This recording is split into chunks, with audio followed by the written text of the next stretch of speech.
Meron din po tayong outpatient care. Ito po yung pinaka-popular na benefit sa HMO kasi po ito yung regular consultation and treatment, referral to specialist, laboratory X-ray, and other diagnostic examinations.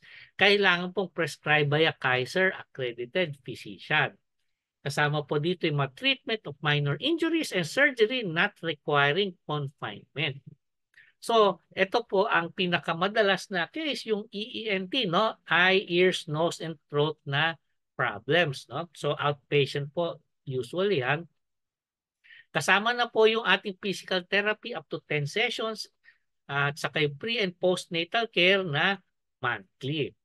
So isipin niyo po, yung madalas na consultation lang dyan, inisip natin na, ay siguro mga 500 plus yung bawat punta sa doktor, kaya marami hindi pa nagpapatingin ng sakit, kaya minsan gumagrabe na yung sakit. Ngayon po, pagka meron po tayo na health card na ganito, libre yung outpatient care, hindi na po tayo mag-hesitate magpunta sa doktor kasi wala po tayong babayaran.